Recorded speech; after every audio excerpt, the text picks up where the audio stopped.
relationship to North Side Minneapolis. I live in North Minneapolis. I raise children and grandchildren. I work in North Minneapolis. I have a worship environment in my life of faith in North Minneapolis.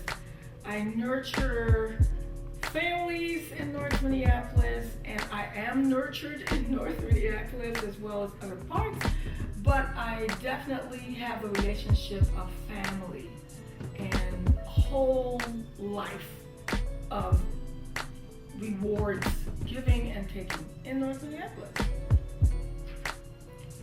North Side assets, let's see, as I said, I believe my property as a homeowner.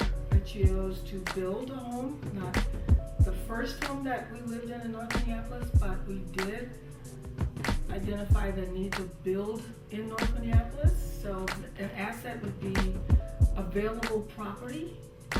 This isn't always easy, but we knew that building for our family's future, that's an asset to have that ability to do that, and the environment is welcoming, I believe, for building family residences and building community. The asset for me is knowing that there are places that my children can play, go to school, have access to what's going to come up is a livable wage.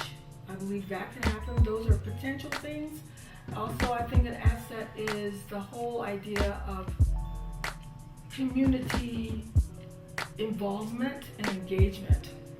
I don't even know, I think a third of all of the actual resources that are here for developing community, for strengthening families, it's huge. I think just even an aesthetic thing, North Minneapolis has the most beautiful landscapes, parks, buildings like houses and residences. As far as churches, I love the old churches. As far as the architecture, a variety of that is very close to the Mississippi River. My husband loves to fish, so there are those kind of advantages as well. Recreation. There's a political scene in North Minneapolis that I think is as an asset. People can be upfront and involved as much as they would like to. There's community development, that's assets, and people can be involved in that. Other assets to me are the kind of work that I see being done around ending violence, supporting healthy relationships. There's again the involvement of the faith community, things around health and wellness. There's of course institutions that are here that are really a part of the government's, or I should say the state and the local and even federal government spending. But that's here. Those are assets, and just people's willingness to come together. I think that's an insurmountable asset. Fondest memory.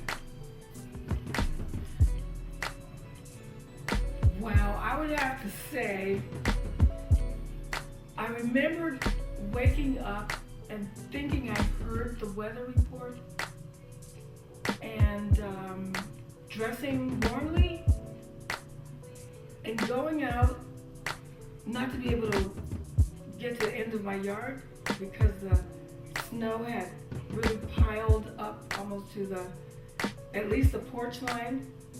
And I saw that neighbors, before the city plows had done anything, these people came out with whatever they had, even brooms, even the kids. It was just a whole, like a winter picnic outside, people helping dig each other out, not asking for payment or anything, just whatever they had to help you get to where you had to go.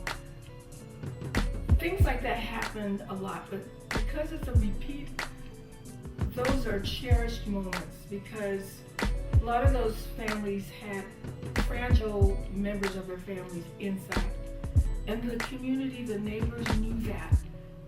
That meant somebody had to go to be in the dialysis unit, but no vehicle could come down our block.